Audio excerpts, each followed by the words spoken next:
Saudara, Anda kembali menyaksikan Breaking News Kompas TV terkait dengan pantauan hilal untuk menentukan 1 Syawal 1443 Hijriah. Saudara, di Jakarta, Kementerian Agama sore ini akan menggelar sidang isbat penetapan 1 Syawal 1443 Hijriah atau Hari Raya Idul Fitri. Nantinya, dalam acara penetapan 1 Syawal 1443 akan hadir Menteri Agama dan jajarannya.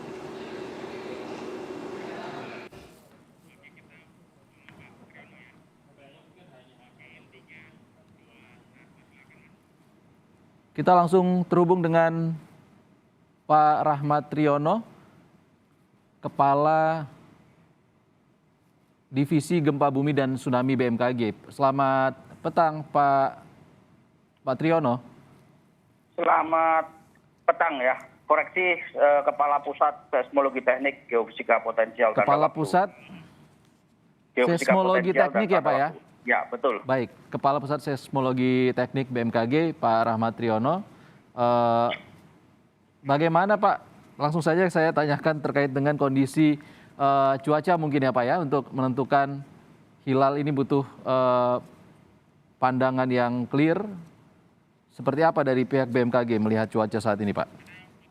Iya, salah satu penampakan nanti hilal ya, itu adalah tidak hanya tinggi hilalnya atau derajat tinggi hilalnya, kemudian tapi cuaca di lokasi pengamatan juga mempengaruhi penampakan hilalnya nanti ya. Jadi tentunya saat ini kami laporkan dari Pantai Karangbolong di Anyer, ini cuaca cerah ya.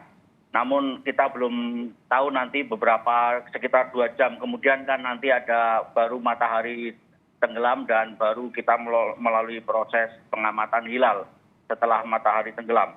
Kita berharap tentunya cuaca mendukung sehingga proses pengamatan hilal ini berjalan dengan baik dan bisa teramati dengan baik. Pak Rahmat, cuaca seperti apa Pak yang ideal untuk kemudian bisa menjadi bisa menunjukkan hilal dengan lebih jelas kepada para pemantau di lokasi? Apakah cuaca yang terlalu terang justru malah bisa membuat hilal tadi tidak terlalu jelas terlihat, Pak Rahmat?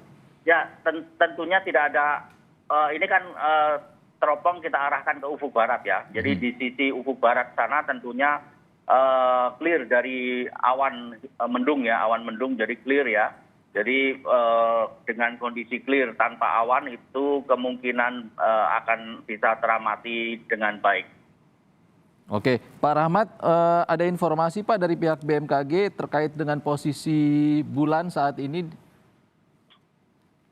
Ya, posisi bulan di beberapa lokasi di wilayah Indonesia ya, di wilayah Merauke itu sekitar 3,8 derajat ya, sedangkan di wilayah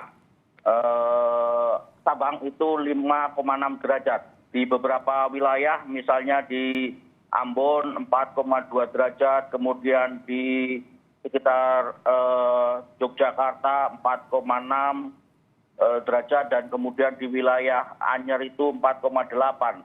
Di wilayah Bengkulu, Padang itu sekitar 5 sampai 5,2 derajat.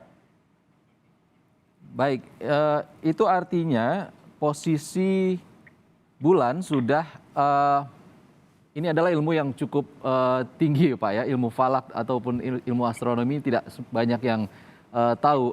Kami membutuhkan penjelasan sederhana terkait dengan posisi matahari, bulan dan juga bumi ini harus sejajar terlebih dahulu ya Pak ya?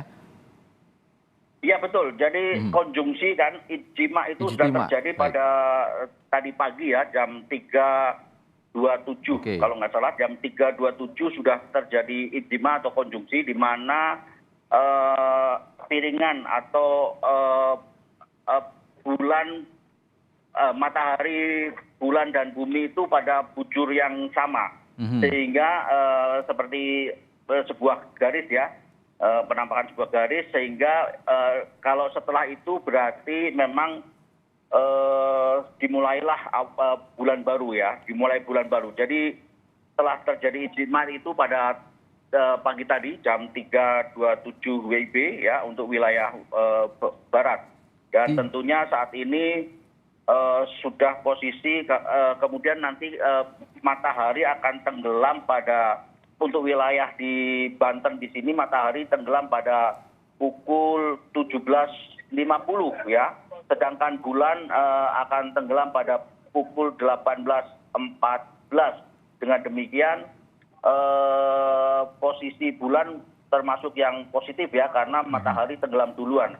Dan insya Allah bisa teramati karena kan matahari tenggelam sudah pada pukul 17.50 kurang lebih sekitar 24 menit kemudian baru disusul bulan akan tenggelam.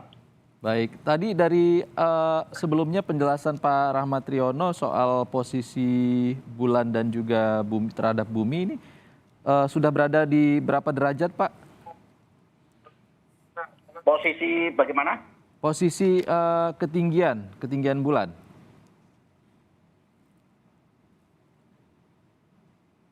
Di wilayah Papua 3,8 derajat ya, yang paling di timur, kemudian di barat itu 5,6 derajat.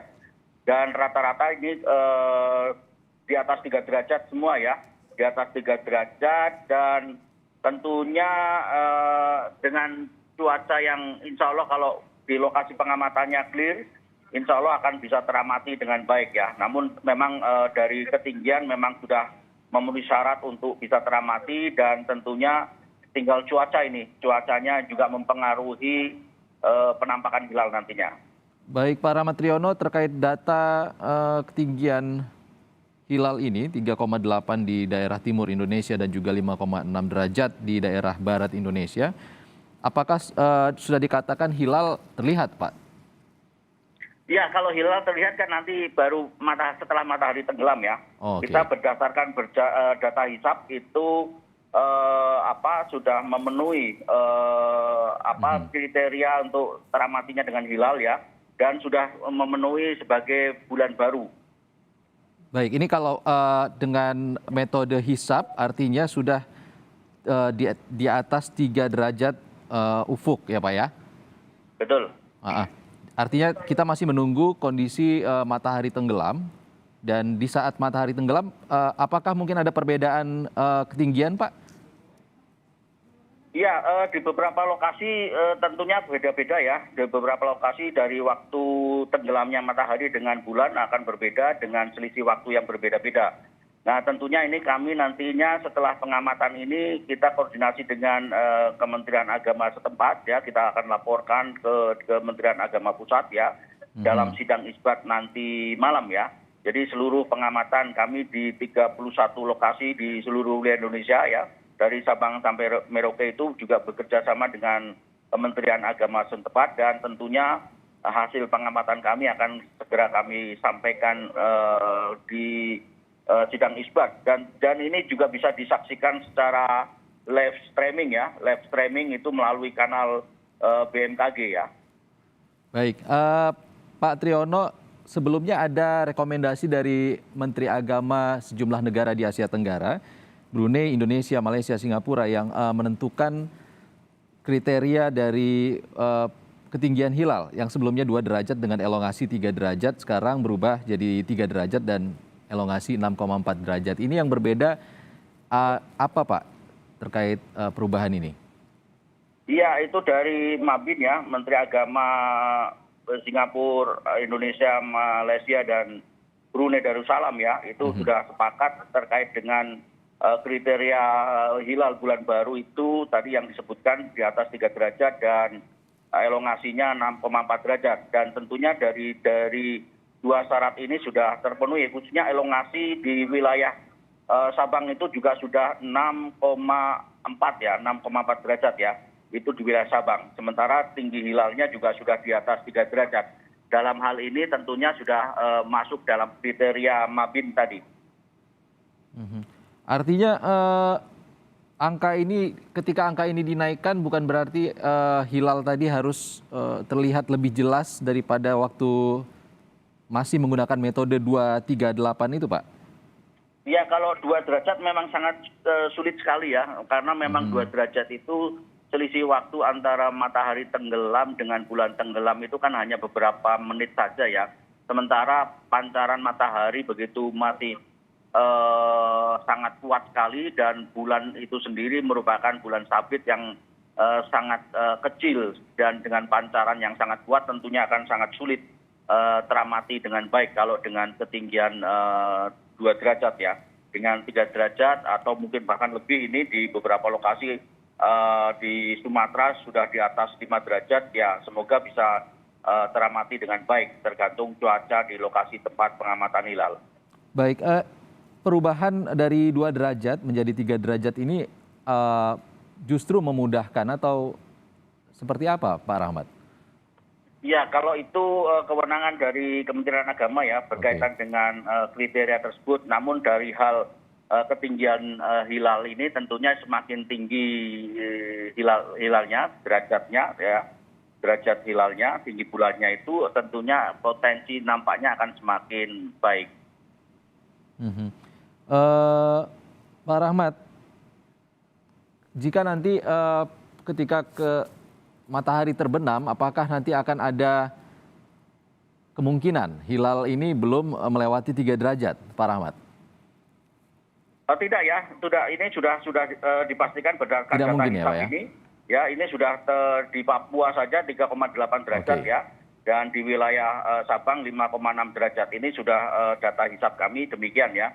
Jadi nanti setelah matahari tenggelam kita langsung melakukan pengamatan dengan cermat, mengarahkan teropong ke ufuk barat ya, dengan mengunci pergeseran bulan ya, karena dengan teropong kita bisa pergerakan bulan bisa kita pantau terus ya. Baik.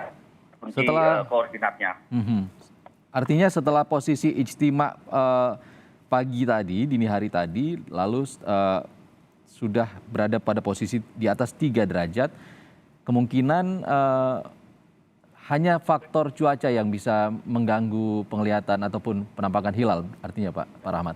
Iya, saya kira itu ya, itu sudah sangat clear ya, kalau memang pengamatan hilal itu tergantung dari kondisi cuaca setempat ya.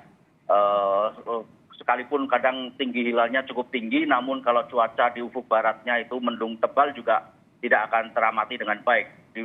Di lain pihak mungkin tinggi hilalnya tidak terlalu tinggi, namun kalau cuacanya sangat clear juga bahkan bisa teramati dengan baik. Bisa dijelaskan Pak seperti apa kondisi cuaca dari sejumlah pantauan tempat titik pantau, apakah clear untuk pemantauan hari ini? Ya, untuk hari ini di lokasi Pantai Karangbolong Anyer ini cukup cukup cerah ya. Di ufuk barat cukup cerah, namun kan kita masih ada 2 jam ke depan ya. Pergerakan awan itu kan sangat cepat ya. Nanti kita semoga ini tetap cerah sampai nanti matahari tenggelam.